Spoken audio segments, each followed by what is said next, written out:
Hey everyone, and welcome back to the Firefighters Podcast, where we seek to develop, inspire, and motivate the world of the emergency services operator through a series of wide-ranging conversations. Now, before we go any further, just hit that rate, follow, or subscribe button on whatever platform you're listening to. It's a key performance indicator for us and helps us reach even more people. Now, here's what we've got for you today. You might be one of the best prepared guests. Oh, really? We've had. That surprised me. I did put a bit of thought into like how I'm going to frame this, especially with the titles of your podcasts on Spotify and YouTube. I was like, I can see the kind of format. How am I going to try and fit into this? Don't worry about trying to fit in. I never made the podcast if I tried worrying about fitting in. I've got a t-shirt that says, they said I don't fit in. Best compliment ever. This episode of the podcast is brought to you by Gore-Tex Professional Fabrics. Now, we all know the working environment of a firefighter is filled with challenges. We face serious risks on the job, such as heat exhaustion, burns, physical and mental stress, and we frequently come into contact with high levels of toxic chemicals. Now, I have been wearing Gore-Tex for nearly 2 decades on the front line, working in hostile environments, tackling challenging incidents from firefighting to water incidents and in urban search and rescue environments. Gore-Tex have a well-earned reputation for protecting professionals in the fire and emergency services through their family of highly innovative, waterproof, breathable moisture barriers that exceeds global performance standards and are trusted worldwide. Gore-Tex, going further together. Today on the podcast, we're talking about creativity, passion, and the value of creative thought. We should all know by now that things like innovation and the things that we say we want, they are fueled by that creative muscle. Without creativity, there would be no new discoveries, no advancements, no progress, and change would not occur. In fact, a 2005 study found that most effective ways to foster innovation is to create an environment that supports and encourages creativity. So why do we struggle to do it when it comes to the emergency services? Is it because we claim to be steeped in tradition? Is it because we value discipline and the way it's always been done? We need to find ways to provide resources, support, and promote a culture of risk-taking and experimentation and encouraging collaboration and idea sharing. We work in silos. This doesn't help us. Things like the podcast is an area where we are easy to make mistakes. I get stuff wrong all the time. But through creative conversation, through safe exploration of thought, we find ourselves coming up with solutions. We share ideas. We, create a space where some of the incredible guests we have on can come and speak about this sort of stuff. So today we're going into creativity and how that manifests for this specific individual. As you're listening through today's episode, I want you to think about how creativity plays a role in your life. I want you to think about how much of yourself you're able to bring to work. I want you to think about how you seek personal development, how you have outlets for that creativity, whether, like today's guest, it is music, or whether engaging in creative activities can help you yourself develop new skills, broaden your horizon, learn about yourself. Having some sort of creative outlet requires you to use your brain in a new and different way. Helps us grow, learn, and find new approaches to so many other things in life as well. Studies have also shown that engaging in creative activities can reduce stress, improve mood, increase feelings of accomplishment and self-esteem, and also gives you an element of self-actualization, gives you empowerment, gives you control over something in your life. The podcast is an example for me. Yours might be music, painting, business, a side hustle that you've got. That creativity, that expression is a form of self-expression that can help you process and cope with your own emotions. Maybe this is something you want to consider doing more of as you move into the new year. Is this something you've always wanted to do? Is there something you've always wanted to make happen for you? Tickling that pickle of creativity can be the thing that maybe you're looking for. Today, speaking with Ryan, we're talking about music and how that contribution can also help develop other people than just yourself. Creativity plays a vital role in developing societies, teams, cultures within companies, organizations, and services, just like ours. Creative ideas have a profound impact on the way we live and interact with the world. It helps us imagine new possibilities and push the boundaries of what is possible for us. We're facing so many problems in the emergency services these days. We need to have different ways to approach them. By practicing creativity, we can learn to approach problems and challenges in new and innovative ways to make better decisions. Creativity requires us to think outside the box and consider multiple solutions, which can be helpful when faced with complex or ambiguous problems, but only if we are willing to lean into it. So to bring the focus back down into today's conversation, we're speaking with Ryan Phillips, who's a firefighter in the UK Fire and Rescue Service. And on the 28th of December, the band he belongs to, known as Headliner, released their new song, Rise or Fall, and also a music video, which you can find in the notes to the podcast. For him, it's become the perfect way to merge the two important aspects of his life: his career in the fire and rescue services and his need for creativity, music and collaboration with others. The music video follows Ryan on his journey to prepare for the British Firefighter Challenge. So I actually met Ryan last year as well. And in the video itself, you see him coached by his friend and singer Gavin. And there's a real sort of Rocky, Eye of the Tiger feeling to it. The video is sprinkled with loads of little comedy and homages to iconic movie moments. So go in the notes and have a look at it as well. Lyrically, the song is about the bond formed between athlete and coach whilst training for an important challenge. The two of us today, we discuss loads of similarities of being in a band and how that works in terms of teamwork, and the similarities with the fire service and how they contain unique, talented individuals, just like the fire and rescue services. Only if we harness this creativity, this ability for dedication, perseverance, thinking outside the box, different ways to approach something, can we really truly find answers to some of the complex problems that we are faced with today. We really have got to think about doing things differently, folks. One of my favourite quotes, and I think it was Einstein, although it may have been someone else, is that we cannot solve our problems with the same thinking we used when we created them. So, as you listen through today, please think about how you embrace creativity in your life. Are you questioning things? Are you tilting your head to the side and looking at things from a different angle? Hope you enjoyed today's episode with Ryan. Please be sure to drop into the notes below, check out the episode links, check out our partners, and if you want to hear more from the podcast, if you want to look into our library of documents and episodes, be sure to go over and check out our Patreon page. For as little as £3 a month, you can support the continuation of the podcast. But without further ado, let's get in there with Ryan, and I will see you all on the other side. So what inspired you to do this video? Give us a bit of a background on why did you want to do it? You come on and share. What's this creativity aspect you have so much inside you? Because there is quite a rare few people that have creativity in the fire and rescue service, to be brutally honest. It always makes me laugh when the fire service says, be yourself. No, not like that. Don't do that. Do you know what I mean? So it's always one of those core values, isn't it? Of like, tenacity and inspirational and all those power words, phrases. Let's circle back to that because I want to talk to you about it. I want to ask you about inspirational in a minute, but give us some background. So I joined the Retained in 2014, and it was by chance. I had a plumber come round my house, and we probably talked more than he actually measured up the bathroom for a quote. Which is kind of standard for me. I just talk to anyone and everyone about anything. You should run a podcast. I'm a big chatter. You'd be great on a podcast. Well, you are on a podcast now, but I mean, you'd be great running a podcast. It'd be fun to try. I've thought about it, but we'll see what happens. Need to get in a groove. So yeah, I'm chatting away to this plumber. I think his name's Dave. I can't remember his surname now, but memorable bloke then. I can picture his face very clearly. It's just his surname. Very forgettable. Lovely guy. We're getting chatting, and for some reason we come on to the subject of him being he's retired from the part-time, from the Retained, and I was kind of like, what do you mean part-time? I didn't know anything about the part-time system, the Retained or on-call, whatever you want to call it. And I told him that this is when I was 27, so when I was 21, I gave a very, very half-assed, the worst application imaginable to the whole-time system. Okay. Of where I wasn't sure, I was 21, wasn't really sure what I wanted to do. And I literally remember thinking like, oh, I don't know if I want to work night shifts and stuff like that. Which is laughable now, but at the time... Luckily, I worked night shifts in a factory first, so I knew what real night shifts were, and then I saw what fire service night shifts were. I went, oh, so not really night shifts. Yeah. Like, I thought we were talking about the same thing. Yeah, likewise, in my mid-20s, I did some, 6 p.m. till 6 a.m. shifts, quite a lot of that. Yeah.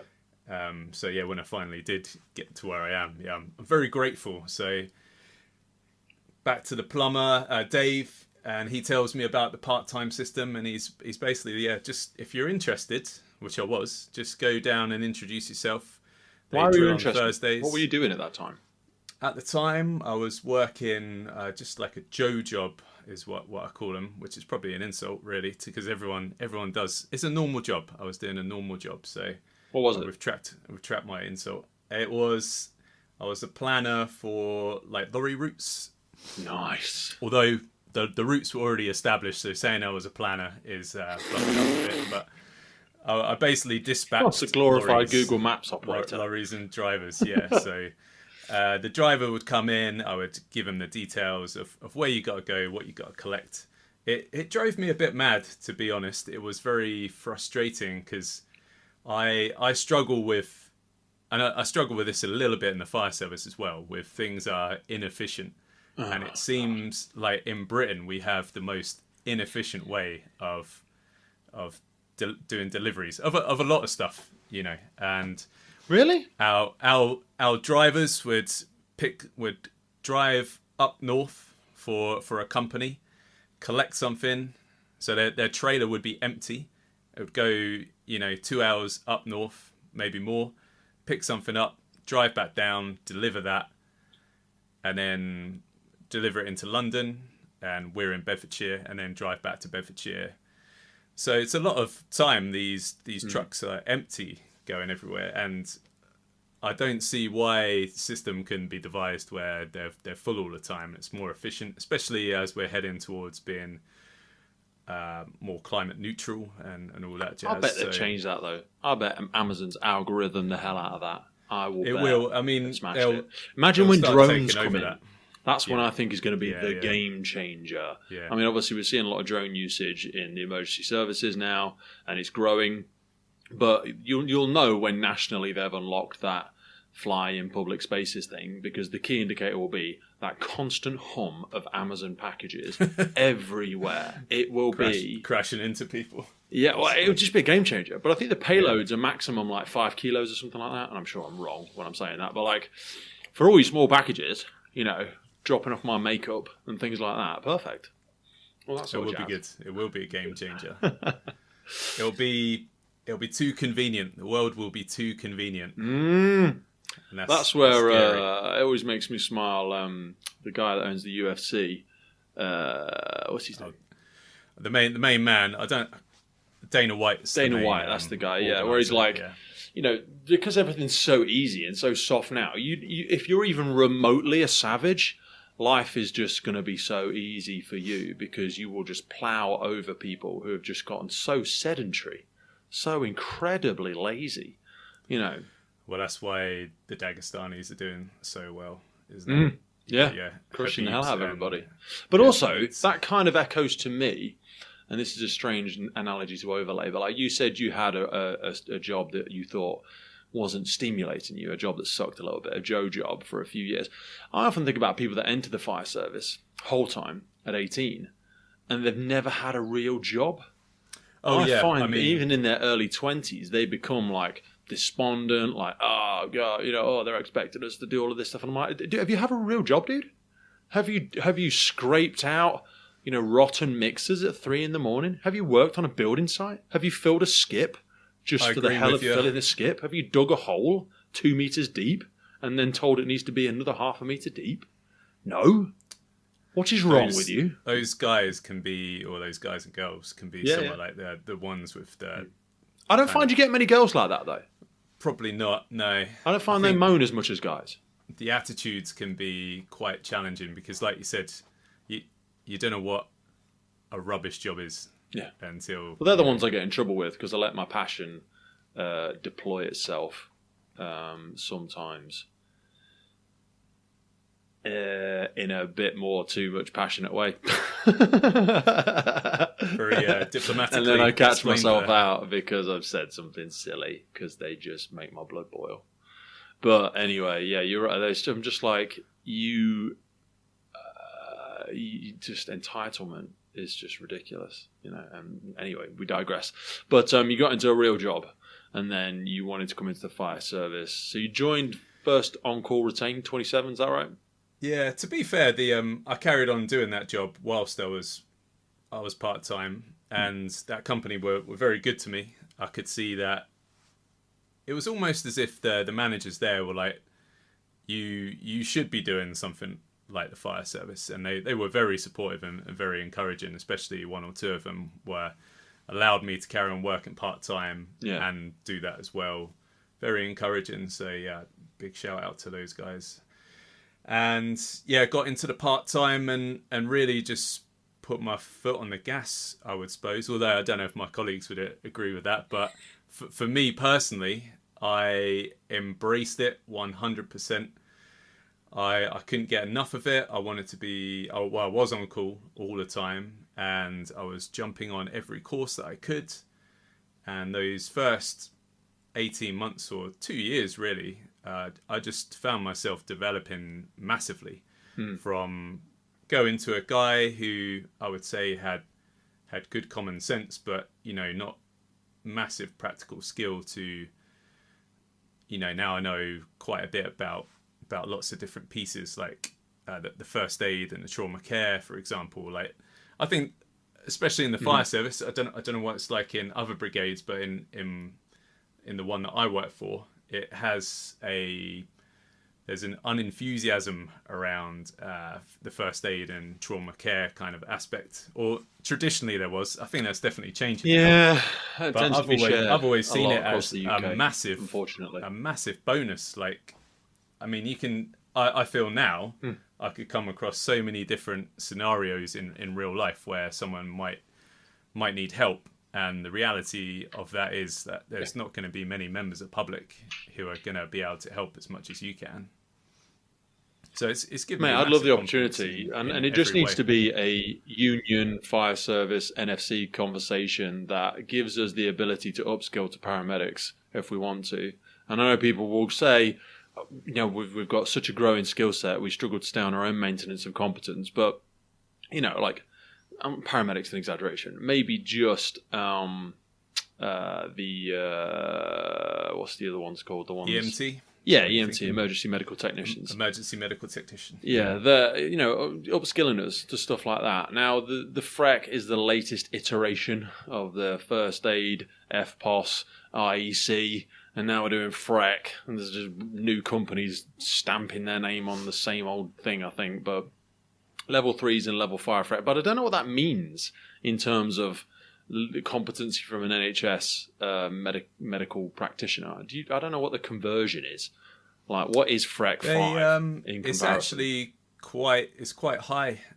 They have, I think it might be the EAC or ECA, Emergency Care Practitioner, Emergency Care Assistant. I think it might be like the ECA sort of level.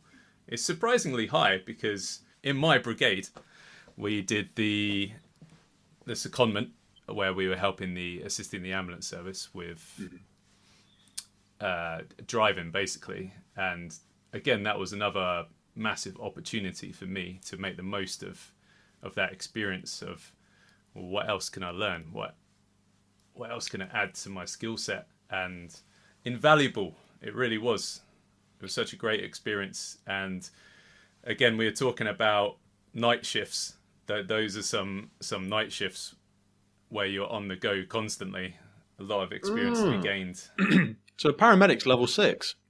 So the QA level 5 diploma in First Response Emergency and Urgent Care, commonly known as FREC, is intended for those who have specific responsibility at work or in voluntary or community activities to provide pre-hospital care to patients requiring emergency care. FREC level 4 is the second certificate of a suite of qualifications leading to a technician level 5 diploma and level 6 paramedic. So level 5 is only one down from paramedic. I don't think that's right. My brother-in-law's a paramedic and he knows loads more than I do. Actually, I don't think he's just a paramedic. He's done loads of other stuff beyond that. But anyway, we digress down that rabbit hole. I think it doesn't seem like it's too much of a hop, skip and a jump then, away from us being able to at least contribute and, take some... And I know there's a union conversation. I know there's not the purpose of our discussion today, but I think we should look to continue to upskill ourselves. I think for those that are creative and have a insatiable desire for learning and development, gives them places to go, because you never complete firefighting. Some people will go, you should just focus on the core job. Yeah, but, it gets boring. to be honest with you. And you can always learn more, and but I think we'd be more useful to the community. And they'd be like, oh, it's the NHS's job. Well, NHS has got loads of money and not enough people. So I think, give a bit of it to us. What are your personal thoughts and feelings on co-responding? I mean, love it. I would assume positive from what you've just said. Yeah, I love it. Do it. 100%. Let's do it. I like the American model. Let's get another TRV, VRV, tactical response, smaller unit on a fire station that can respond to that, and then let's cross crew it, That's what I would like to do. Yeah, my personal opinion. That would be great. I think more firefighters on stations. I was bigger watches. Come on, get over yourself. Yeah, absolutely. I think if it's a question of we've got too much to be good at as it is, then why diversify? In my opinion, we're doing a lot of community fire safety and fire safety and stuff. I think we're going to be told to do more either way. Truck. Yeah. So if someone says, "What do you want to do?" and your options are laid in front of you, do you want to do more community fire safety? Do you want to put in handrails for people? Do you want to go around fitting whatever for people's, lifts for people to get out of bed? I'm not saying we shouldn't do that, but if I'm given a choice, I'd rather go to emergency fire first aid calls. I would say that we shouldn't be doing that. Why? No. For me, it doesn't make sense. Just get skilled labourers in the community to do it. A highly skilled person. Yeah. That is the job for... I have a neighbour who is a retired police officer, and he would honestly love a job like that. And I think that would be the perfect job for him. Chilled out, interacting with members of the community. I'll do the home fire safety visit. Perfect person for that role. Give him an advanced CRB why would check you send a and truck? stick him out there. Yeah, of course. Yeah. Why not? I don't understand the logic of having highly skilled people and using them to stick up smoke alarms. It's ridiculous. Obviously, I understand that it's going to reduce fires and make people safer, but really that needs to be a specific team. And then that's the perfect counter for the co-responding argument of, well, we already do enough as it is, so take that aspect away and let's focus on being really good at... Do you know what my frustration is as well? When people say, if my 7-year-old daughter's having a heart attack, I don't want some retard firefighter showing up. Well, he's going to anyway, because we carry, defibs on the trucks already. So the worst thing you're going to go to is cardiac arrest, and we already do that. So I don't understand what you think you're gaining by saying I don't want to do it, because you're already doing it. If you get to an RTC, ambulance is 2 hours away. Who do you think's doing the care? We're doing it. So just annoys me, because I think there's a pay enhancement opportunity. I think the people that say that, I think it's more about like they personally have a bit of apprehension and fear with... They just don't want to do it. Not being confident at what I joined to put out fires and cut up cars. Okay, then you don't like blood. Okay, fair enough. This is what I'm saying, though. Don't make it mandatory. Similar to driving. So driving is not mandatory. Not everybody has to drive. It is part of one of your NOSes, but not everyone has to do it, which I think is missed by a lot of services, because I think we're walking into an area where a lot of people won't want to do driving because you're actually risking your own license doing driving. I drove for ages before I became a watch manager, and actually I started again driving when I went to training, because you have to be able to move all the trucks. But I didn't have to drive anymore, so I basically gave it up. But a lot of crew and firefighters don't even want to. Either they want to wear BA all the time, or they're just like, man, well, I don't want to be a glorified lorry driver. Most of the time, if I ding a vehicle, it's my fault, it gets put on me, and I don't get paid anymore to do it. So it's like that. We don't enforce driving, which I think we should. And we don't enforce, if we were to do this, don't enforce it. Just to say, look, anybody on the watch that would like to, if we can get if we can get 4 people per watch, per station, as soon as you get that trigger, we will provide a resource to that station and we'll upscale its response capability. You don't have to do it, but if you want to do it, you can do it. And you will get X, I don't know, £1.50 extra an hour. Whatever, I don't know. Yeah. Yeah, whatever the deal is, it just needs I to think it'd be worked great. out. I'd love to do it. Anyway, we digress down that rabbit hole. Take me I back to creativity. can't say enough positive about it, because I had a experience when the trial was going on. I went to, well, this was immediately before I went full time, so this was in 2017, and one of the first calls that we had for co-responding was to go to a house that I recognised. I remember reading the tip sheet. I was like, oh, I know the street, house, and we're driving there. I was like, oh, it must be next door to my friends. I thought you were going to say it's your ex-girlfriend. A house that a house that I grew up in, you know. No, not my ex-girlfriend. So we're walking up to the door, and I'm like, oh, it's the actual house. It's not next door. It's that actual house that I used to like hang out in. And it turned out to he won't mind me saying this, because we talk about it quite frequently. It was one of my best friend's mum. She was having a cardiac arrest. Wow. And we got her back, and she made a fantastic recovery with the ambulance team. So we were second in attendance. There was a lone paramedic there with a rapid response vehicle, and we were doing compressions on her. She had all the right ticks, you know. So obviously, the majority of those scenarios don't end well for the patient or the casualty. No. But it just happened that her husband was a retired paramedic, so he witnessed the cardiac arrest and started administering CPR. Then I'm assuming they'd already paid the mortgage off. Yeah, yeah. He didn't go, I think I'll give it a few minutes. wait for the yeah, I'm trying to ring. No. What's the number again? 969 something. But no, anyway, he was there, so kicking ass, taking names. Yeah. We then lone paramedic. Then we arrived. We were a crew of 3. Although it was very surreal for me. I'll never forget it. But we made a massive difference to her success rate, and then. It was maybe 10 minutes of the 3 of us plus the paramedic, and then ambulance arrived, air ambulance, and it was about 3 p.m. So she had all the cards like fell into place for her to give her like the best chance. What roles did you guys and girls adopt at that? Because that's when I think to myself, people go, paramedic. Yeah, paramedics usually riding on their own. Yeah. You know how tiring it is to do this stuff. That's where I would see, like, we rock up, we crack on with the CPR. They monitor the SATs. They put in some drugs if they need to. They're smarter than us. They know more stuff. We can do the compressions, breathe in, check this thing. We can do all of that rubbish. You know, that's the easy. It's physically arduous, but it's, you know, you don't need technical competence really to do that. And we can provide people. Paramedics riding on their own. Jesus Christ, I say my brother-in-law does it. Turns up by himself. He's trying to control the scene. He's trying to get people out of the way. He's trying to do all of this stuff with the casualty. And he's on his own. Yeah, that's it.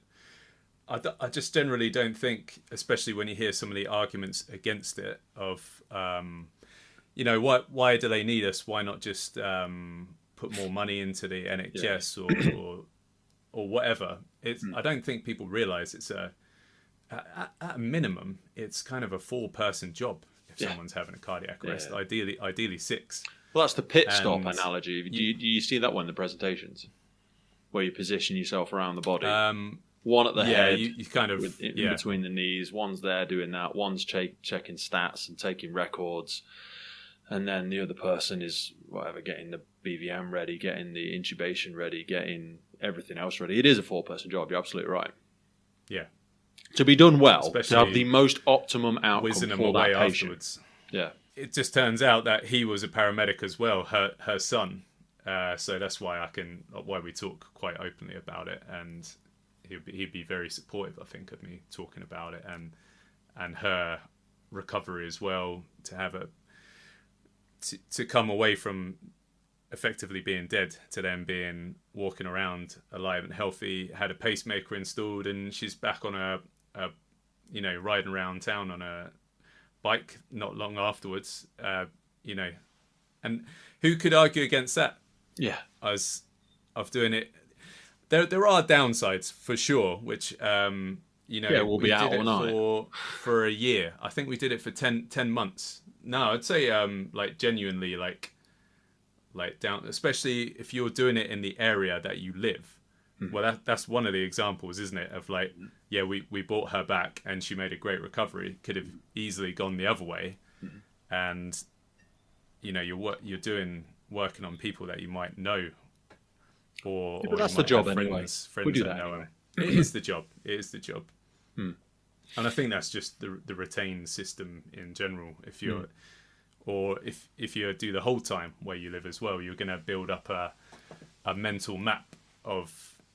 I always talk about Eddie Wing, who is the retired watch manager from Biggleswade, who was there for 42 years, and this guy worked at the station, and he always, whenever we were driving back or driving around or coming back, he'd be like, "Oh, this is where that happened. This is where that happened," and he must have so many memories of good and bad, like a lot of bad stuff, where you'll just be walking around and that's where that happened.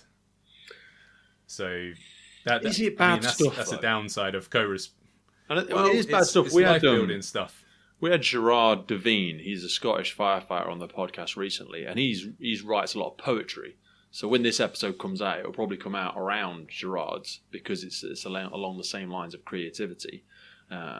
And he's written a bunch of poems about places that he's been, places that he's responded to, because locations hold a story, don't they? They're like they have character in themselves. They have echoes of what's happened there. Sometimes when you go into a building and it feels eerie, or if you were to visit a concentration camp or a place where you go to a slaughterhouse, when I go to my local train station, I look down the tracks and I see the place where the person jumped off the bridge, and landed on the tracks and missed the train, but still wasn't very well. And about 150 meters away from my old house was a tree where this young lad had hung themselves when I was on call firefighter there as well. And there's all of these areas that have those stories. Around my area is a rural area, and there's a lot of fast roads. And a number of jobs that I was in charge of, where crashes on this corner, crashes on that corner. That's where a Lithuanian guy was driving on the wrong side of the road and went straight into a lorry. All of this stuff emanates in your mind, but I always think about the fire and rescue service and any emergency services. I'm like, you don't wish this stuff upon people, but it's going to happen anyway. It's human error. When you see, it's the funny bit, not funny, but like when you say to someone, "Oh, it was a good job," and they're not in the service, or they're not in the emergency services, and they go, "Oh, really? Great, fantastic. What was it?" And you go, 3 people died, and the house next door also, we lost that one as well, but we got the dog out, and they're like, how is that a good job? 3 people died. And you're like, yeah, but it was a good job. We worked really well together. Those people were probably dead before we got there. These things are going to happen. I think of it the same with international search and rescue. I think it's a privilege to have the skill sets to be able to be of some benefit when these things are happening, because they're going to happen anyway. You're not creating them. It's not like war sometimes. I think that's slightly different, because the fact that we all arm ourselves and then seek this provocative way of communicating and land and resources and stuff like that. We create wars. We don't create natural disasters. We don't create a lot of the accidents and incidents that we attend. But it's really nice to have a skill set so that when that stuff does happen, you're the person that they call upon, you and many others, to bring your skill sets to the forefront to create calm out of chaos. I agree. Especially like the word privileged, because that's what I was thinking of as well. But it's empowering, right? Yeah. It's empowering to think I'm a person, kind of what I was going back to saying about the first aid earlier. I'm a person who's equipped to deal with this situation, and I know that I can. And there's not many other people that will be able to do this, like as well as myself and the team that I'm in can do that. I think, and let's get a reality it's check. massively empowering. It is. You are volunteering for this. It's not national service. If you don't want to do it, don't do it. Yes. Do you know what I mean? Yeah. And I have sympathy for people that work in the front line and military and stuff like that. But if you're going to moan about getting shot at, don't join the army, because you might spend 10 years not getting shot at. But if we do have a war, you're going to be going in. And I say that with absolute respect, and I'm not trying to belittle that, but it's the same for us or the police or anything like that. If there's a fire, they are expecting Ryan to go in. If there's an armed person causing some issues at the local train station, I'm going to expect Janice, the police officer, to get involved, because that's your job. Yeah. And you've got powers and training and all sorts to do that. If you don't want to do it, don't do it. But again, it's kind of why we created the podcast, because I want us to recognise the incredibly valuable work that a lot of these people do.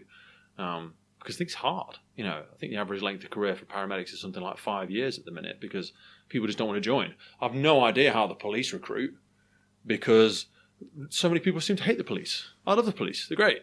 I want to always be there when I need them. And I'm always very respectful, and I'm quite old school. I'll call officer sir and mom and stuff like that.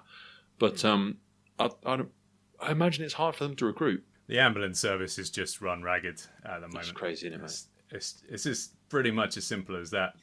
There's too much to do and not enough of them. Mm-hmm. And that's why I found the secondment so, again, a privilege to take part in that during COVID.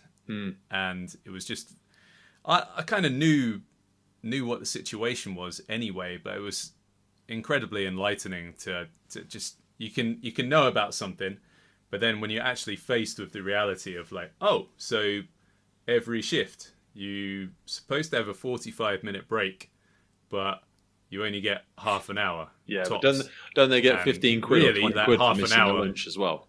I think they make sure they get that every shift. But you can be interrupted for, if they put out a Cat 1, you can respond to that. If there's no one, if basically they've got no one to deal with it, they'll put it out to people who are supposed to be in their break. Yeah. And quite often your 12-hour shift gets extended to 13 or 14 because you're stuck at hospital or whatever. What do you think about the Police and Crimes Commissioner stuff taking over services? That's where I think if we don't sort ourselves out, that will be what will happen. They'll just take us over. Yeah, it's worrying for sure. For me, it goes back to what I was saying about the job that I was doing before I joined, and how I struggle with inefficiencies, which makes it sound like I'm a workaholic or something, which I'm definitely not. One of the laziest people in the fire service, probably. Again, that self-deprecating comedy. But from day one, it always disturbed me a bit how brigades are so insular, and how each brigade has its own different rules and different policies and different systems, and this brigade will do high rise this way, and there's another one doing it slightly differently or quite differently, and then there's different breathing apparatus sets, and you're on the border and you work with the other station just over the other border, but when you get to a job you can't use the same systems because they've got a different brand to you. That and bit you're like, makes really? sense this to is me how now. Everything works. Yeah, I don't think it doesn't clicked? justify it, but it makes Still not sense to clicked for me. Because 40% of most fire services money comes from local business, and the other 40% comes from taxpayers, and then 20% comes from local government. I think that's how it works for most. So if you are a higher business rate and you have more higher taxpayers, your service has more money. So we might want to buy the brand new MSA collective Gucci sets because we've got more money and we want our firefighters to be protected the best. We want them to know where they are all the time and everything like that. But the service across the border haven't got the same amount of money, but they might still be just as big as we are. They might have 800 staff. Does that not just encourage inequality, though, throughout the UK? Of one area is going to have a better system or a better service than the other, because they've Well, I would assume, based on what you've just said, that the South is going to have more money than the North, than the Northern brigades, because of stereotypically, I imagine there's more money like around London and spreading out, and that would imply to me that the brigades further up north, or just in more impoverished areas, maybe not necessarily up north or wherever, are going to have less money to spend. Yeah, so they do. You can see it. It's all on a scoring system. You can see it. It's out there. It never made sense to me why it's not a national system, but then and how every chief has their own, every brigade has their own agenda and doing things slightly differently in a different way. Well, this is the irony. I mean, firefighters doesn't get paid seem to be much conversation between them either. No, firefighters get paid the same across the UK, but when you get past area manager, everything gets different. So chief fire officer's pay is very different across different services across the UK. You know, something like 20-30 grand swing in some places because they manage bigger budgets, they manage bigger services. But also, I don't know, I agree with you, but I also understand why it's that way, because if you choose to move and live in Oxfordshire or London or Essex or wherever because you want a nicer state of life, you want nicer streets and houses and blah blah blah, and you pay higher taxes, you want better, god damn it, I want a good fire and rescue service, I want more police officers on the beat. If I have an issue, I want paramedics showing up in 10 minutes because I pay more tax than you do. So I don't know. It's very difficult because then there is much more of an elitist divide across the UK, and it's the rich get richer, poor get poorer, because the poor have less resources, worse schools, less care, and they spiral further down in their socioeconomic slide. And the rich, they just live a better quality of life. It is very, very difficult. And fire and rescue services sit in the quagmire of that challenge. Don't know. Much more people, much more intelligent than me, I'm sure, are trying to solve that challenge. But that's why we all have different equipment. Doesn't inherently justify us having different procedures, because the equipment shouldn't really limit your procedures too much. And people will say, because it does be. No, just slow down for a minute and really break it down, how we approach a high-rise, assuming everyone has an aero ladder platform or a TL or whatever. The tactics could probably be the same. There's no reason they shouldn't be. But yeah, it is very strange. In other news, this episode is brought to you in partnership with MSA Safety. Today we have them to thank for the improved firefighter safety through connectivity in their brand new connected firefighter system. At the centre of the connected firefighter platform is the MSA M1 SCBA with telemetry. You can view battery life, air pressure and estimated time remaining either independently on the M1 itself or from the Lunar connected device screen. Also, still with the air status, alarm information, search status, and all of this provided to the incident command for confident decision making during the scene. That integrates straight in with the Lunar system, which is a wireless all-in-one device creating an independent search and rescue network, providing edge detection, enhanced personal thermal imaging, while simplifying post-scene reporting and data retention. One of the key parts of the Lunar is their FAST system, the Firefighting Assisting Search Technology. This combines directional and distance information with thermal imaging to help find separated teammates and decrease response time. It actually connects you to the other crews in the vicinity for a unified search during the time of mutual aid by instantly notifying the network of Lunar devices when there is a downed crew member, allowing for a prompt search and rescue. All of this then plugs into the FireGrid system for cloud-based connectivity, real-time information, and data-driven decisions for the incident commander. It enables you to see the exact location of your firefighters on the scene. And it doesn't require you to be sat on the station. The MSA Hub then provides a wireless gateway straight to the cloud, enabling wireless on-scene data for local and remote incident command for additional eyes on the scene.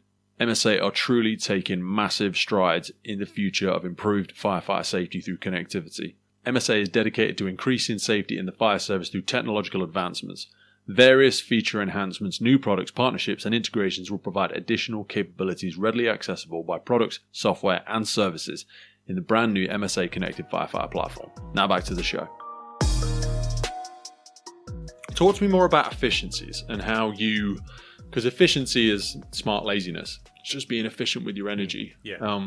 Talk to me about why that was so triggering for you. Yeah, just from a logical standpoint, I suppose it's just always been a thing for me of like how can we do this better, which I suppose is a reason to go for promotion, isn't it? As if you think like maybe there's a way that throw your name in the hat. You want to try and change it? It'll be more efficient. Get in there. Yeah, exactly. Like be the change. So I've got it tattooed on this wrist. It says "Be the difference" on my thumb. Yeah, nice. I'm sad like that. I have stupid quotes tattooed on my stuff. People think they're written on there as a joke. It's actually a tattoo. So that's the main reason for me is. So how soon in did you want to go for promotion? See things moving forwards. I'm currently a crew commander, and at the moment, or a crew manager, just one step up. How early on did you choose to do that? I can see myself going higher. That happened in late 2019, and I only went full time in 2017. I had 3 years on the part time before that, so quite early, really. Why did you do it? To make that jump? Certainly very early in a lot of people's eyes in the brigade and the people that I was working with. So that was a little bit of a challenge, and I suppose that basically I thought I could do it. Maybe that was a healthy or unhealthy ego. I certainly thought there's, well, if this person's doing it, I feel like I have the same skill sets as them. Mm-hmm. Maybe a little bit better in some places, maybe not as good in others, but I thought I was capable of doing it. I had a lot of encouragement from others who were like, yeah, you could definitely do this, like who gave me a lot of support and assistance and just confidence, really, to go, you can do this. You've got what it takes to do that. Mm-hmm. So you should go for it. I've had people say like, you'll be a watch manager within 10 years and stuff like that. But 10 years, for me, I pretty well hope so in this day and age. Yeah, well, yeah. Because with the greatest of respect, control the controllables. We're hemorrhaging skills. People are retiring so much from the fire and rescue service. So we're at that point in the generational cycle that if you don't go, if men and women who have the skill sets, who have the humility, who have the emotional intelligence, self-awareness, good assertiveness, command presence, if they don't go for it, then those less qualified in their personal characteristics will go for it, and we'll all be sat here moaning about them because someone that's emotionally numb and just a communication embarrassment has gone for promotion and got the job because no one else went for it. You know what I mean? So I think people like you should be going for it, because people that are reticent to go for it are usually the good ones to go for it. Some people are just overly confident, barreling away forward. I mean, they use the excuse. There were that people who like literally said that to me as well. They said, "You should go for it. You've got what it takes." Yeah. I wish I had gone for it earlier, and I hadn't listened to the people saying, "Oh, you want to have 10 years, 15 years experience before you think about promotion." That's complete, absolute rubbish. People that you know when you go on a course and they go, "Let's do a round circle. Ryan, just give us a little bit." Who you are, where you from, how long you've been in service. Hi, I'm Ryan. I'm from Shire, and I've been in service for 15 years. Who cares how long you have been in the service? What is that supposed to mean? You could have done 15 years at the arse end of nowhere, going on one call a month, yeah? And you've been on the same station, on the same watch, yeah? You've not got 15 years of experience. You've got 1 year, 15 times, yeah? You've not done lateral development. You've not transferred round. You've not moved around the service. You've not been developing yourself and going on courses and things like that. It's such a frustrating, arbitrary metric that really grinds me. You know, people say, "Tell us about yourself, Pete." I was like, "I'm Pete Wakefield. I've got a wife. I've got 3 kids. I like doing physical exercise. I like talking with people. I do a bit of a podcast thing." And then they go, "Oh, that's interesting." And this is after everyone has already gone, "I'm Ryan. I've been in the service for 13 years, and I'm an incident commander, and I've got I've got a TAC vent instructor's course. Who cares? I did this Jessup course recently where it was almost people on it going around doing the icebreaker questions at the beginning. Literally what you just did. It was like they were too embarrassed of judgment of like, well, I'm not going to say anything to stand out. People in the fire service hate to stand out, right? They hate to like, this is me and this is what I'm about and I'm okay with that. Yeah, they'll never do that. I don't know why. They're just. I think it's like this. No, they will. Conformity and because you do it and I do it. But they're right. Most don't. I mean, and I'm not saying what we do is the right to change thing things, aren't we? Yeah. I think like me, you're obviously a talker because you're doing a podcast, but you're being open about how you think and feel about stuff, and that doesn't come naturally to. Or it's the culture. People have been indoctrinated into it not coming naturally to them in the fire service. So just the fire service, you get conditioned to it in school. Inside. You know, school says, sit in your seat, of course, don't talk to the person next to you, don't copy their work, and stay inside the lines.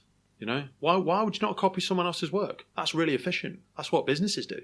Yeah, why? You know, that's what I used to do. It's a smart thing to do. Let me get the shortcut, ask you what you did, and then improve upon it. Yeah, and then learn from it and go forwards. Why would I not talk to my friend next to me? It's a really smart move. They might know more than I might know. You know, the audacity of it. Why should we stick in silos? This is just, I just think I'm talking into the wind sometimes. But the fact that the podcast has gained such popularity would suggest to me that I'm not talking into the wind. But on a micro scale, I do feel like I'm talking into the wind. You know when it was a quote from one of Will Smith's films, I think it was I, Robot or something like that, and he was like, does thinking you're the last sane person on the planet make you crazy? And sometimes you sit in a room full of people at the fire service and I'm like, why are we doing that? And they're like, this is Pete Wakefield, doesn't know what he's on about again. And I'm like, do you know? Right, you, there. What does it mean? Well, it's, standard acronym, isn't it? It's, what does it mean? You don't know, do you? No. Does anybody else know? No. So what are we doing? What on earth are we doing in this meeting? No one knows what we're going to take away from this because we're all too polite to say no one knows what we're going on about.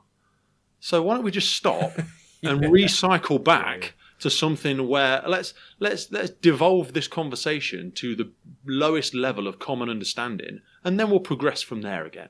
Because I've got no idea what you're going on about, and by the look of the faces around me, neither does anybody else. They just daren't say anything. And that's reassuring to know that you were having the same. For God's sake, what are we doing? It's just ridiculous sometimes. Yeah. And then when you speak to retired people, they agree with you. And that's what's frustrating. That's my one indicator of hope. Because the people retiring at Chief Fire Officer level go, I wish I'd have asked more questions sometimes because most of it went over my head. And, I don't really know. And I'm like, and you were in charge. You know, I mean, of course they do know what's going on. They're very intelligent people. They're well qualified. They're well connected. But look, come on. Let's just, sorry, you get off my little soapbox. But we're all human at the end of the day, aren't we? Oh, of course we are. So much information that we're all trying to assimilate, like to expect to be good at everything. Which is why. Do you think social media has compounded that as well, though?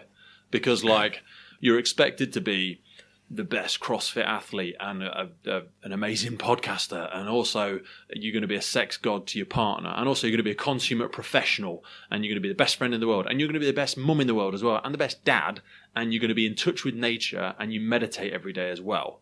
You can't do all of that stuff and pretend to be people. That's a life commitment to do any one of those things.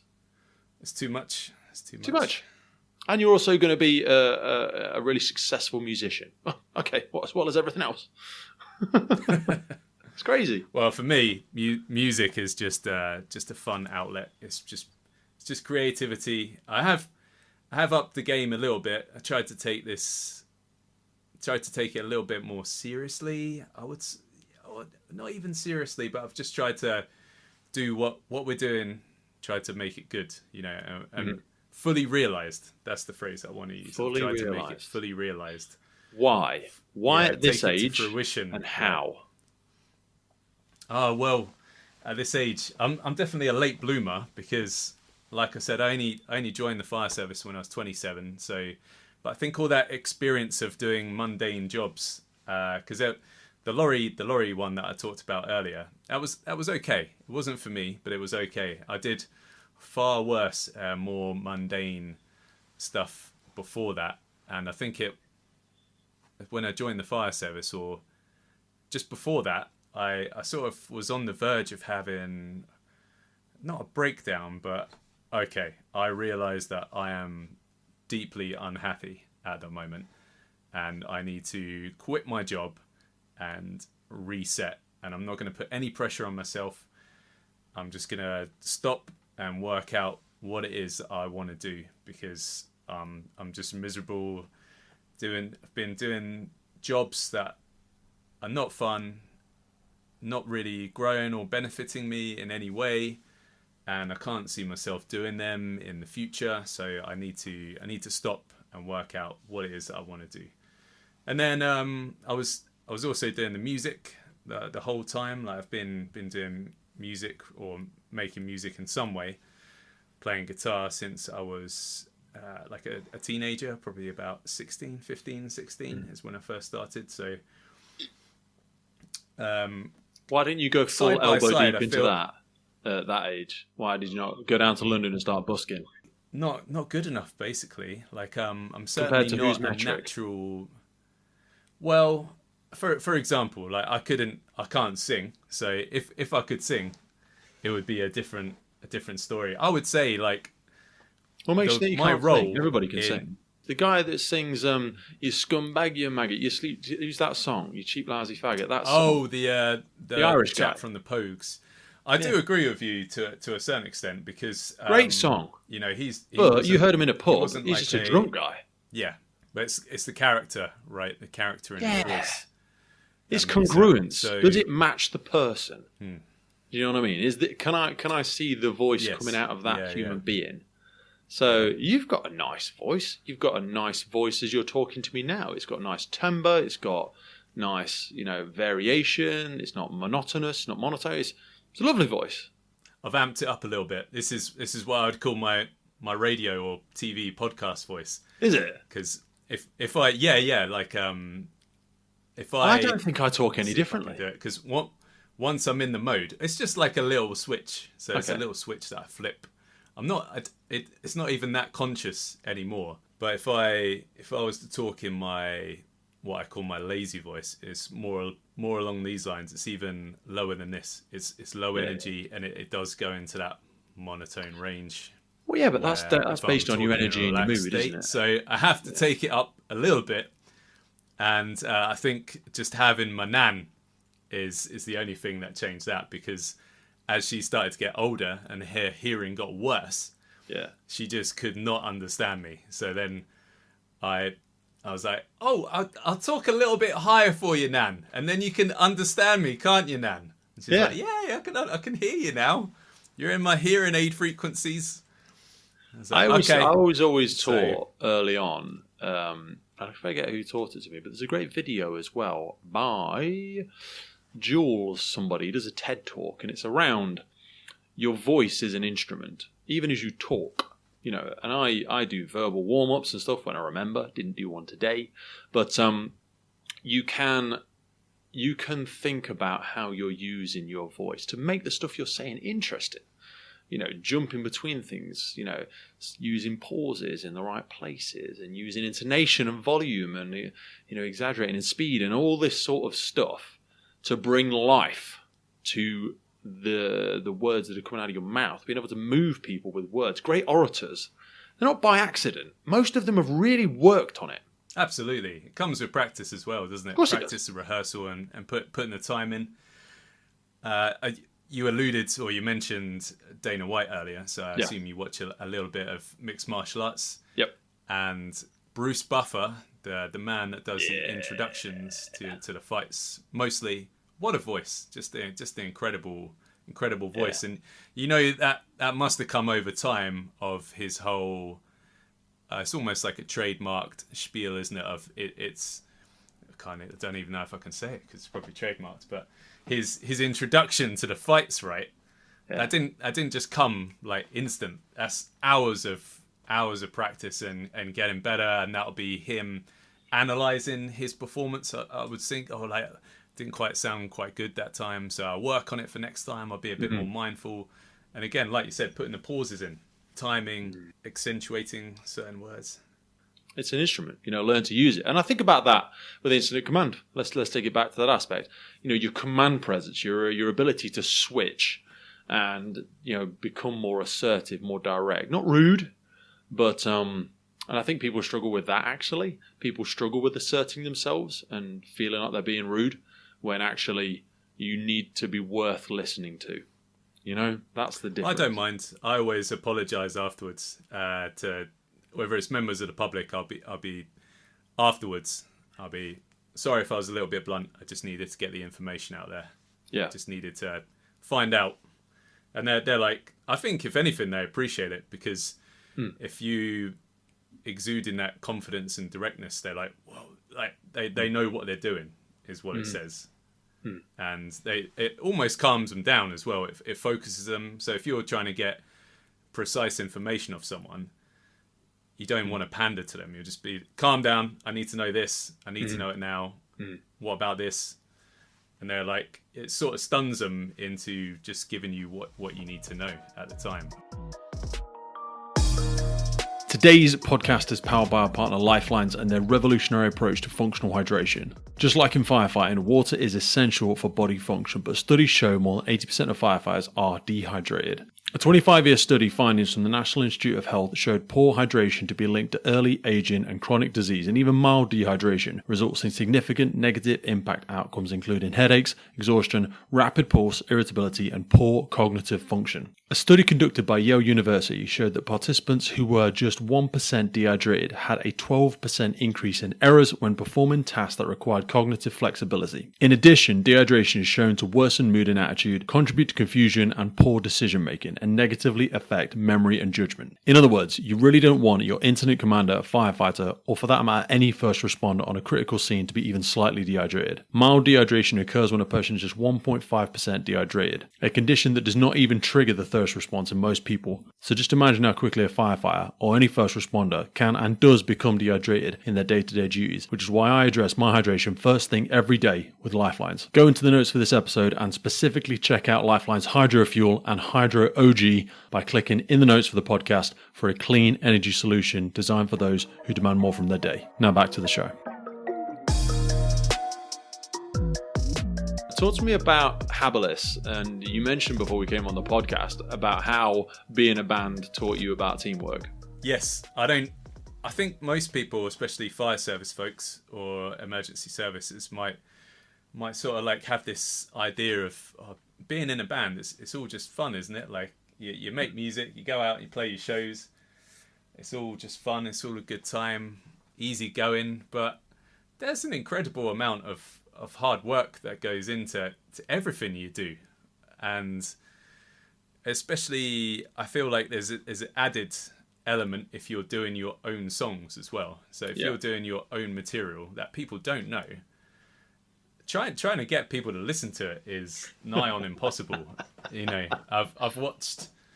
I've gone through the experience of being in bands for years, and especially as you get older. So I don't know how old you are. I'm 37 now. I'm 33.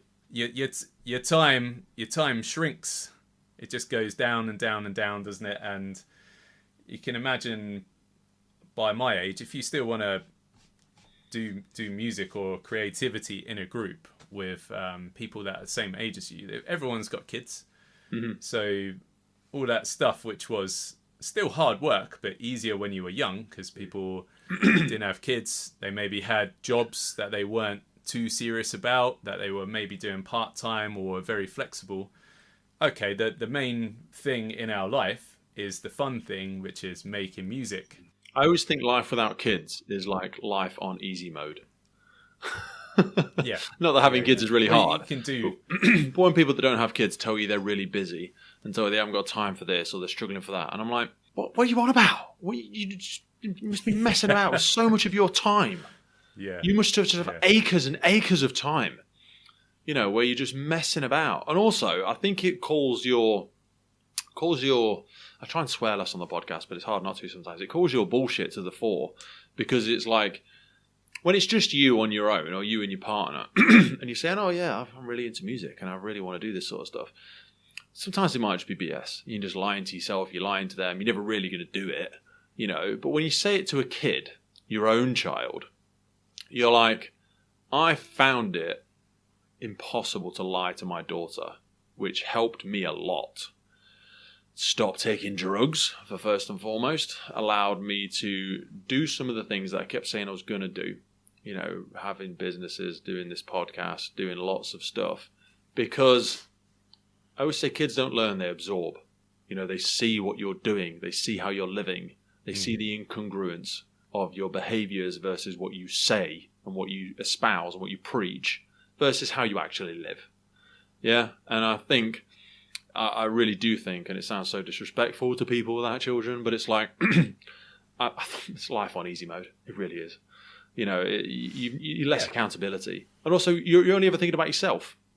Everything you do or everything I do is like, what's happening with the kids? Are they this? Are they that? If we go in here, it's an extra person to pay for. They come first. Not always they come first, but like, it's every thought. The echo of every thought is the kid. You know what I mean? And what's going to happen with them? And what am I going to do with them at the time? Do you know what I mean? And I think it forces you to get more serious about the stuff that you keep talking about. What out of that stuff you're actually going to do. So yeah, as people get older and you want to keep doing a band, I would like to think, and please educate me, people would take it more seriously if they were going to do it, because their personal time shrinks dramatically. So how they choose to spend it, I imagine they're not interested in just sitting in a garage and messing about. What are we actually doing here, Ryan? What is this towards? So I would say it's very difficult. I'm in the easy street game, as you would say. No kids. Yeah. So for me, I do have a lot of free time. I admit that. Acres. Got no problem with admitting it either. Yeah, loads of free time. And I think about kids a lot, or having kids. I think about having kids. And I was going to say, we'll create that one. It's come close a few times with different girlfriends or partners in the past. Yeah. And by this point, a lot of people that I've done music with, or it just becomes the window is so small to be involved with something creative or doing what like your passion is, aside from your job, looking after kids, or all the other things in life that get in the way. So what I've done is just try and make it as easy as possible for myself and for anyone involved in the project, because it's not really a band. There are people that are consistently involved in the music that we make. There's probably about between 10 and 20 guys. We'd like a few ladies to be consistently like doing some singing, but it's basically people that jump in and out of different songs. And to make it easier, we've got our own studio, which is where I am in at the moment. That's at the back of my house.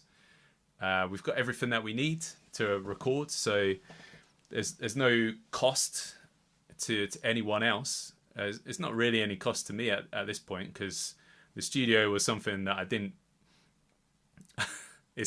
It's called Sloth Collective Studios, Sloth, because I like sloths, but also I relate to them. It's very, very slow moving, so the studio was pretty much being built and got finished completely, like over a 10-year process of working different jobs, running out of money, then getting the money, then building a bit more, changing job, different bands. We're practicing in here now, so we can't carry on building it, that type of thing. Not knowing what I'm doing. Okay, yeah, it's not really soundproof actually, is it? Nah. Okay, let's tear that wall down and actually do it properly. So now that we've got the studio and we've got decent equipment, people can just pop in and add a little bit, contribute to a song, and then leave. So this whole mentality and approach to creativity came from when I was younger. I think like the last proper gig that I played at a music venue in Bedford, which is a fantastic venue called Esquires.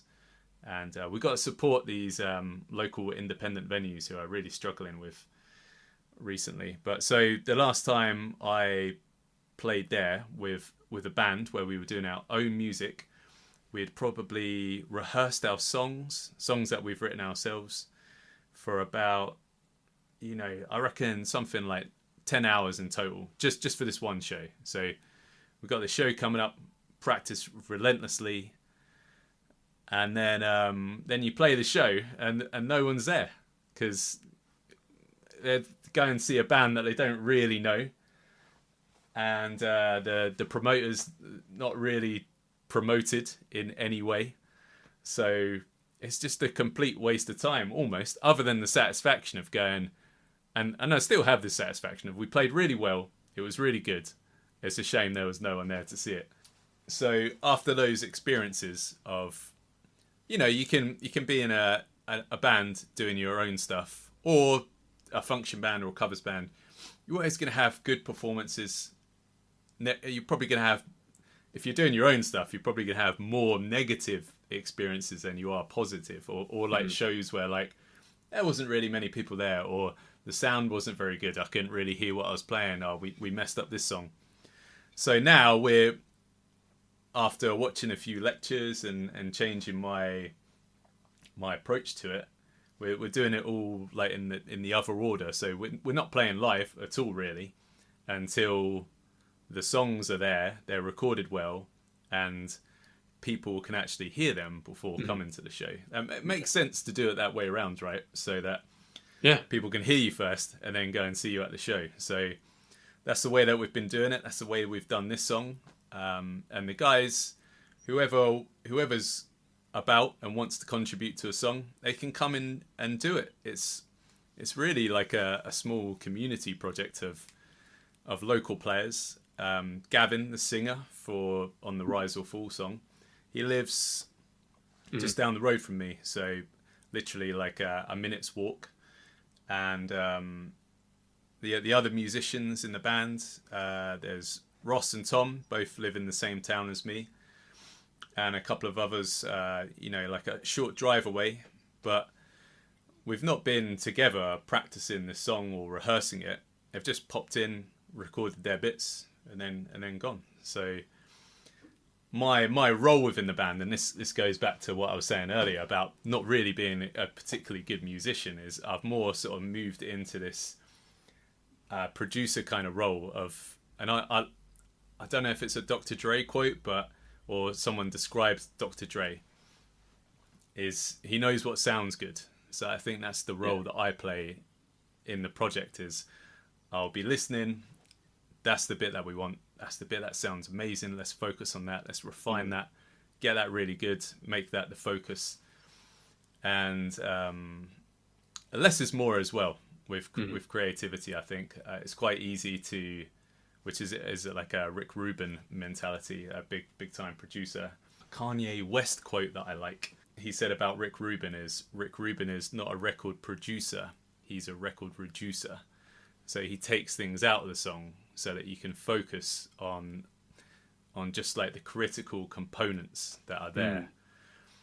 And I think that's a very hard discipline. That's oh yeah, it can be. It's very, if you're making your own stuff, whatever it is, especially because being in a band and that's what I'll go back to it later in terms of teamwork. It is a strange dynamic because people are playing different things, right? And everyone looks at the singer as being the most important person in the band, or is the lead guitarist the most important person in the band? Is the person that plays bass guitar, myself, are they the least important part of the band because that's like the instrument that's noticed the least? So there's all these egos of, well, I want to play something which stands out in the song. Like I want my part to be important. I want the guitar solo in it. It's kind of like I want to be the loudest voice, yeah, and I want it to be long, and it's trying to be mature whilst appeasing everyone. Of like, well, we're gonna take that bit out, but don't worry, we'll use it later, or we'll put it in a different song, but it doesn't quite fit because it's clashing with the singing. And really, I think that's where music and one or comedy two focuses are different to something like podcasting. Because I heard there's a Jimmy Carr quote recently. I heard him on a podcast, and he said, in comedy, you have to kill a lot of babies. And he said, apparently it's the same in music as well. Something that you have created, nurtured, loved, and then put out there, and people go, oh, that's crap. And you're like, oh, you're joking. I really, really like that. And you've got to be willing to sacrifice your baby, or you still just put it out there and leave it. That's where podcasting, you can scroll through the episodes and go, oh, I'm not listening to that. It looks boring. Or they listen to the first 10 minutes and go, no, it's not for me, that one. And then that's fine. You still just leave it there. No one's going to turn up well, actually, some people do podcast shows, but no one's turning up to see you podcast. So it doesn't matter. They're not coming to see your best hits at a concert. So it's like you're just creating something and you're going to leave it out there forever. And people can revisit it and grows over time. It's a different kind of thing, isn't it? Whereas music and certainly comedy, you've got to get a tight 10. You've got a tight 60 minutes. It's like, don't fill it with rubbish because even doesn't matter how funny you think that is. Either the way you're saying it or what you're doing, it just ain't landing. And I imagine music is probably the same, something that speaks to you, and you're like, oh, you're joking. No one else heard that? Oh, really? You really want to take it out? You just think about it, because I honestly think that's the best bit. And they're like, Ryan, it's crap. Absolutely. It can really, I would imagine more so in comedy, it's going to, bad joke. Oh, good joke. Bad joke. It's the momentum's gonna be all over the place, isn't it? Because the audience gets the biggest vote. You could one bad joke followed by a good joke. The good joke's not going to be as enjoyable because what came before. Yeah, because you're still going, good. Oh, that was a bit. Oh, right. Well, not sure if this is. Yeah. You only need a couple on the bounce for people to go, what is this? Yeah. Tough. It's like with albums. I've never done an album before. It's just. Doing this one song has taken, not yet. Maybe it'll be like a compilation and we'll put something together. But I think again, going back to public perception of what being in a band is like, unless you do it, you don't realise just doing this one song has taken so much time to get it to, so much time of when you're working as well, alongside, having kids as well. Fortunately, you don't have to worry about that, but not unfortunately. Unfortunately, you get what I'm saying. Of having to battle between, getting the recording to a really good standard. So it has to be recorded well, and then getting the performance really well, and then mixing it so you can hear everything clearly. You're like, oh, you can't really hear the guitar, or it's got a weird tone. So you know what? We're going to delete it and re-record it. We're going to re-record that bit. It's like, oh well, we already spent 5 hours doing the guitar the other day, and you want to start all over again. So just do you think that song, technology and the way that it's advanced there has changed that? Because I listen to Spotify's a great example of this, because even you related there about making an album. Does anybody make an album anymore? When we move with the times, that conditioning of old style thinking, can you not just create a series of one-off, you know what I mean? Connor Price is one example, and there's many others. It's just people I listen to on Spotify, and I think they do it almost all themselves. They're not a great guitarist, they're not a great drummer, and they will just steal a bunch of samples, use a bunch of different stuff, create a bit of it, and then they put their own singing over the top of it, and you're like, that's great. Who's that? Who's the country western guy who I've listened to? I think he's fantastic. He's Ain't Got a Dollar or something like that. He's got a couple of really strong songs. Ginger guy, American. I know who you're talking about. The American guy who people were politicized or whatever. Yeah. But he's great. I really like him, and a lot of that is just him singing with the guitar. Yeah. You know, it's the original Ed Sheeran style stuff, obviously with an American working class feel to it. And that's the thing. It's art, isn't it? You know, it's art. It's not an agreeable metric.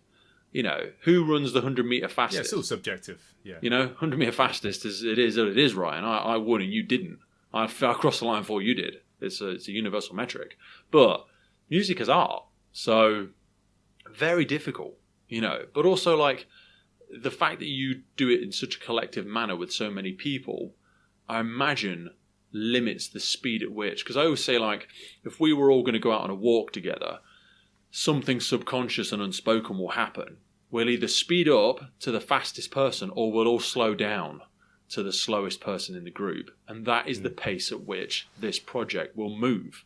And that, in my limited understanding, I don't know about yourself, is the pace at which your project... Because we, like the podcast, we actually started a co-host when we started the podcast. I actually started it with another firefighter. And just challenges in getting together, challenges in scheduling, all of that was just, you know, I don't think it's going to be sustainable for me. Imagine trying to do that, but with 5-6 people, and then you have to get all your equipment, all your amps, guitars, and musicians. You know, they're not necessarily like the most confident of people. Like they can be a little bit shy. Even though they're performers, they can be shy. They can be a bit withdrawn. There can be all sorts of things like anxiety. But then some of them can't drive or don't have a car. So then, if you're the one with a car, then all of a sudden you're like the sort of the service picking everyone up, taking someone to a rehearsal room, paying for a rehearsal room. So it's expensive as well being in a band because unless you're fortunate enough to have your own space, which we've put a lot of money into over the years, like you got to pay for somewhere to use just to play, just to practice. Does it need to be that good? Because again, this guy from the America, I think that his song that's massive on Spotify, recorded it on his iPhone. I think he did. And that, how much does that annoy people like you, not like you, but like people who have spent 10 years? Because when we came on the podcast, total transparency, you were like, oh, Pete, there's audio here and audio there, and there's a bit of interference. And I'm like, tell me what I need to do, Ryan, you know, because I'm not remotely trained in anything. I am self-taught to a very low level. But so because of technological advances, so much has been taken off the responsibility of the creator at times, like free platforms like Audacity and the Riverside platform that we're recording on today, cleans up so much of the audio and the muffles and the nastiness and the background noise and everything like that. But that used to be someone's entire job. They're an audio specialist or sound technician or whatever. And now it's like, but like you say, oh, we need to get to a certain place to do it in a really Gucci place with all the Gucci gear. Do you, or are we letting good be the enemy of perfect?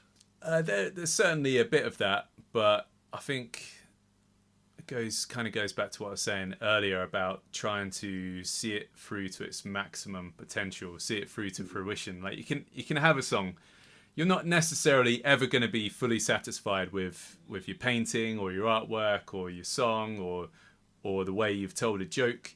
Yeah, it's not ever going to be necessarily like 100% perfect. There'll be times where you're like, that was the gig that I mentioned earlier where we practiced for 9 hours and we performed really well. I'm still really happy with that, even though there was no one there.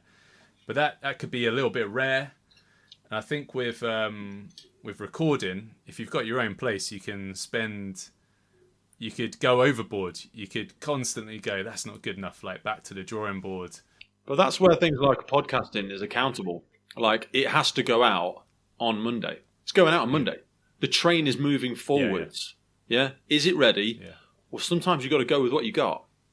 Okay? It doesn't sound perfect. That's what we're doing with this song. That's why we put the deadline on it. And now, got to get it done. Like, no more festering, no more procrastination. It's Parkinson's law, isn't it? More, like, things will grow into the time at which you give them. You give children an hour to tidy up the garden. It will take an hour and 10 minutes. If you give them 20 minutes to do it, it will also take 20 minutes and it will probably be just as good. Because they will just move at pace. They might get 70% of the work done in 3 minutes. It's just the rest of it. You know, like I find this with getting to 80% can be quite quick. And the last 20% can take years. And I say this with people with firefighting. Like, you can't complete firefighting. You can get to 80% after 3 or 4 years, maybe. And then you can wait forever trying to go to the specific job or wait until the certain course comes up. You're never going to complete it. Do you know what I mean? But you can wait for so long for all of those marginal gains. But imagine the progress you could have made if you didn't just make good the enemy of great. You know, perfect is an illusion because, again, it's all subjective. I think there was a Freddie Mercury quote where he was sort of... You would think with him, his songs are so amazing at times, especially like the big ones that everyone knows. But he said something along the lines of, they're songs, I release them and they're kind of out there doing their own thing and they're there for whatever people want them for. It was very like relaxed and but again, you say Freddie Mercury, you don't say Queen. Wow, I would have assumed that he would, well, that was just a quote from him. I would have assumed that he would have been very like protective over them. But then if you listen to if you actually listen to the albums of Queen, which I'd not really done until recently, I listened to one called News of the World. A lot of it was kind of rubbish. I was like, I've not heard these songs before, and you know, half of them aren't very memorable. Take me back to perfectionism and how you were able to get to the point where you gave this song a deadline and you were like, it is going out then. Not everyone's going to be happy with it. It's not going to be perfect. Oh, it definitely isn't perfect. Like, there are still bits in it now which I'm like. The other thing is like I'm not a professional at doing any of this. I think it sounds good, and you have to kind of go. I think it sounds good for us, for me, for the. We're not professionals. Well, some of the guys are like fantastic players, like pros, semi-pros. I'm not a professional producer. You're just doing the best. Wow. And when does someone officially become a professional producer? Is there a certificate you get? If you've been successful in some way outside of just doing it for yourself. Define success. So, wow, it's a tricky one, that, isn't it? Yeah, for me, that would be... You've been played on the radio a bit. Who listens to the radio now? People are paying to see you, I suppose. If no one's paying to see me play, like I can't go, yeah, I'm a successful musician, can I? I can go, why not? I do it. I mean, these people that are on YouTube and Spotify, I don't think they tour. I don't know if they do gigs. I don't know. I'm just guessing. But you know, you're seeing some of the clips and some of the. Like, I think that's the only way to make money in music at the moment is to. Not, I mean, for me, that doesn't really bother me because I'm not looking to make money out of doing it. It would be nice. Why not? And I do have like a little few bits and pieces going on where I've had a few commissions over the years to like write a piece of music for this, which has been really satisfying for someone to ask you to do that and then for the end result to be good. But I would like to be touring. I would like to do a little bit for it to go side by side with the day job in the fire service would be great to just have a little bit of that experience. You should do it. So you're the only barrier to it. Yeah. You should do some work with the podcast. Yeah. You can tell us how crap we are and why it sounds so rubbish. We try and make it better all the time, but I do all of that. You're doing a great job. Because past a certain point, and I don't know again if this is a kid's thing, you care a lot, but you also don't care. Not you, but like me, I'm just like, it is what it is. It is what it is. You know, I wish it was better. I wish it could, I wish I could afford to hire someone to edit it properly. But it is what it is, you know? And these people But you get those skills, your though, stories don't you? are fantastic. Like, you're learning as you go. Yeah. So like you're saying, I wish I had this person to do this for me. But then if you had that, you wouldn't be getting the same benefit out of doing it all yourself, would you? You wouldn't be expanding your skills, and then you know, you become the bottleneck is the problem. Well, yeah, potentially, yeah. Everything has to pass through me, which is not very efficient. But that's a money thing. It's like you need to get money to pay people to do stuff. So we need partners and sponsors and blah, blah, blah, blah, blah, blah, blah, blah, blah, which we've got now, and it's getting bigger and blah, blah, blah. But for me, I've just found getting over myself has been just the biggest gift ever. Like, I'm barely even cognizant or conscious about what I'm saying when I'm having these things. It's no different when I turn around and go and talk to someone else in 5 minutes' time. It'll be the exact same thing. I think where it acts as a burden is you start having very deep conversations with people that aren't interested in having deep conversations. If someone's willing to come on a podcast, they're accepting. You're going to be talking for a little while and you're going to ask them some personal questions. Not a lot of people in normal life like doing that, I think. It can be intimidating, I suppose, for most people, but those are the kind of conversations that I'd like to have all the time, really, with anyone. And I often get told, "Whoa, that got deep, didn't it? All of a sudden." Yeah, did it? I just thought it was an interesting thing to talk about. I'm forever starting conversations about politics where the people that I'm trying to initiate with are like, "Ooh, like I don't know about like talking about that. Like, isn't it going to be put your stake awkward?" in the ground? I'm like, you know, no, it's okay to like disagree. Yeah. It's okay to have a different view. Like, otherwise, how is anything ever going to change? Like, if you think you're 100% right about your world view, it's just. I think people have lost the ability to debate and detrimental way. Yeah. Oh yeah, like that's definitely linked to social media, and people think you're having an argument, whereas you're not. You're just having a debate. Yeah, and also some people don't fully think through their point. They coddle together a half-efforted opinion that they've just come up with in the last 30 seconds before committing it to being the next hill they're going to die on. Strong opinions loosely held. That's what I'm a big fan of. Do you know what I mean? I'm very passionate about the things that I say, but if Ryan can articulate to me why I'm talking out of my arse and he enlightens me with a piece of information, fantastic!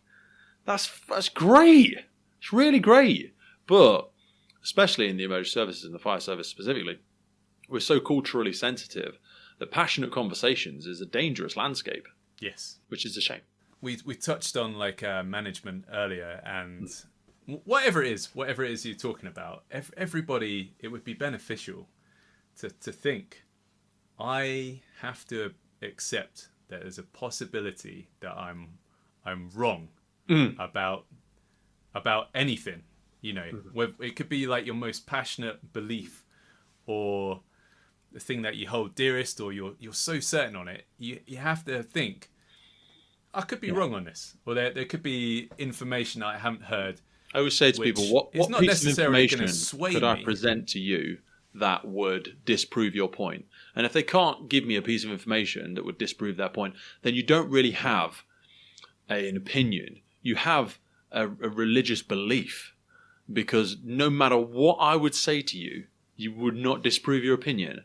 That's not a logical opinion. That's an illogical, irrational culture. That's a cult belief. You know, that's really difficult with people. Absolutely, yeah. It's difficult to break through if you get to the point of where, tell me what I can do to or what it would take. What would it take for you to change your view on this, or if you saw this, would you feel differently? And they're like, nope. Did you hear the joke about the religious man drowning in the ocean? I haven't. It's a rubbish joke, but the religious man drowning in the ocean, and someone comes by on a paddle boat, and they're like, "Get in! I'm here to save you," you know. And they said, "No, the Lord will save me." I said, "Okay." So then a massive Coast Guard, that person got back to shore and told the Coast Guard. The Coast Guard went out and got to them and was like, "We're here to save you, sir. You need to get in the boat. You're going to freeze to death out here." He's like, "No, the Lord will save me." And then later on, they send a helicopter out to see if the guy's still around, and he's still there, and they throw a diver in the water and drink it. No, the Lord will save me. And then the guy dies in the water, and he goes up to heaven and is like, "God, why did you forsake me? Why?" And he says, "For God's sake, man, I sent 2 boats and a helicopter. What else do you want me to do?" Do you know what I mean? It's like some people are just so stoically, and that's not a dig at religious people, which is not my joke either, but it's just like, some people is like, you know, you can't help some people when they're just that blindly assured of something. Yeah, stubborn, right? And I think is a fear that if I admit that what you're saying is possible, that's just going to be too big a life change for me to to accept, isn't it? There's also that, like when you've lived, or like if you're 40 or 50 or 30, however old, that's a long time. If you've had that same view, to then go, oh, like I just don't want to even entertain. I don't want to think your life about up what on you're this saying, blueprint because it'll be too big a change to like admit. How did you navigate being able to put this out on social media? How did your service or brigade react to it? Because there's shots in the video, which again, people can go in the notes for this podcast and they can go and see the video on YouTube. And it is worth seeing because it's quite funny and the music's quite good as well. There's stuff in there about your job. There's stuff, you filmed some stuff on your fire station. Sticky ground. Yeah, it was all a bit. So it's interesting that you do think it's sticky ground, and I thought that as well. And it was coming to. So how did it first start? I think I sent a few emails saying this is what I want to do. I want to just film my training for the British Firefighter Challenge, and I've got a friend. Is it all right if he like films me doing a few bits on station? And I kept it quite vague and woolly. Yeah. And no one saw anything from it until about a month ago. So I was like, ooh, like now it's time for the big reveal. Yeah. And I asked a few friends, like, do you think, and someone that used to work for the fire service, do you think there's anything in here that could be deemed as bad in any way? Like they're looking at this, they think I'm a firefighter.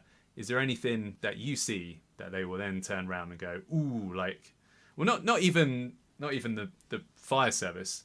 Do you think there's anything a member of public? Because that's what the fire service is worried about, right? As a member of public who will be anybody outraged by something.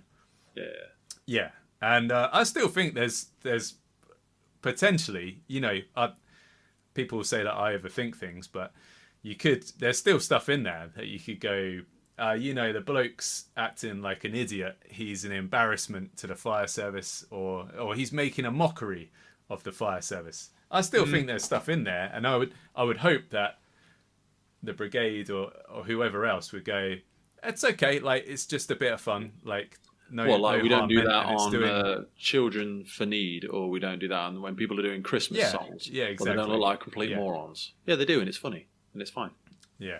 So I'm hoping that will not be the case, that someone will be offended, but I think you could probably do anything and someone will say you look like a Wally on Facebook or whatever. I want to close, or before we close, I wanted to just recircle back to this aspect of creativity. Why has it helped you? Why is creativity something that benefits you in your day-to-day life? How does it help you approach problems differently? How would you encourage people? Because we both do something in a creative capacity that gives you sort of self-actualization. It gives you control over something in your life. What have been the benefits for creativity for you, and for perhaps anyone that's listening who has that nag, that, really, I wish I would do the thing that I have. I've always wanted to do photography or painting or music or start my own podcast or whatever it might be. How would you sell it to them that it's worth investing time into their creativity? For me, I get extreme satisfaction from starting off with, it's not even a canvas, right? Because music is just nothing. There's nothing there. So it's not like you even have like a piece of paper that you then draw onto. So you literally have nothing. And then building a composition, some music sounds on top of that, layers, and you can make it as intricate and as detailed as you want, to have like little tiny samples in that you only hear once in the song, giving you that little buzz of, okay, there was nothing before, and now we have minutes or an hour's worth of music. It's tremendously satisfying. It's nothing comparable really to doing anything creative. I think it's the same with any kind of art. There was nothing. Now I've made something. Yeah. And I enjoy doing it. If other people take any joy out of either looking at it or listening to it or whatever that creative medium is, then that's just extra enjoyment, isn't it? And if you've got that buzz, you said earlier about there not being that many creative people in the fire service, and I would agree to a certain extent. I think there's a lot of people that don't express their creativity. I think there's a lot of creative people in the fire service, but they don't bring their creativity to work because they are given an indication, they're given a bit of feedback, they have a negative experience that indirectly tells them their creativity is not welcome here. I think it's hugely beneficial to anyone to do something creative, whatever it is, because along with just making stuff up, like there comes like learning and developing skills, right? Mate, I've absolutely loved that conversation. Thank you so much. I know we went in a million rabbit holes that we didn't intend to go down. We did. But that's always the key for it, mate. What's next for you? We talk about accountability, fighting the Parkinson's law.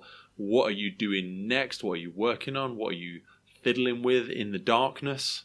What's happening in your creative mind?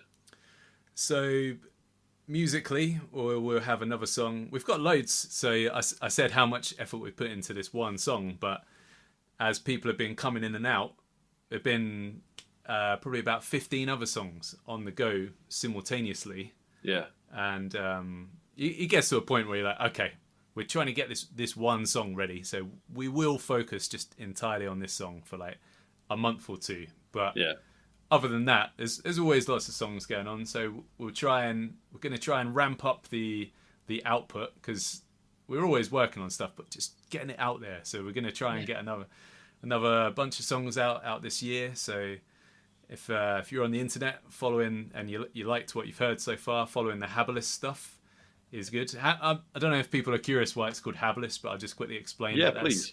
That's related to. I always thought of myself and the music that me and the people are doing as quite primitive or primal in some way, or just simple, really. So that kind of led me to trying to find a name that suited that. So Habilis is simply named after Homo habilis, which literally translates to handyman. It's like a primitive ape before Homo sapiens emerged. If you check it out on Google, there's some pretty funny images of Homo habilis. And I actually met Homo habilis. I didn't meet them, but I saw them this year in the museum in Nairobi, which Homo habilis was discovered in Kenya. And I was like, that's the guy that I named the band over. It's like, there he is.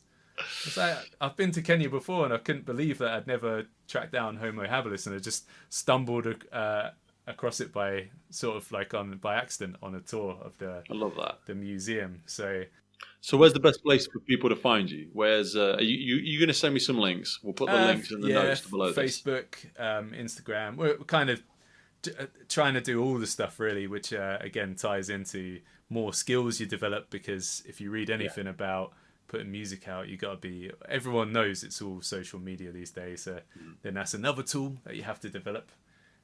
Better or worse, but I've embraced it. So yeah, we are on Instagram, Spotify. All the music will be out on the 28th of December. It'll be out everywhere, and so you can YouTube, you can Spotify, Facebook, Instagram. I think there's an X Twitter thing, but we're not using that really. But it's there. It will have some stuff on it. And awesome. I think the video is perfect for TikTok actually, so I'm sure bits of it will get chopped up and put on there somehow.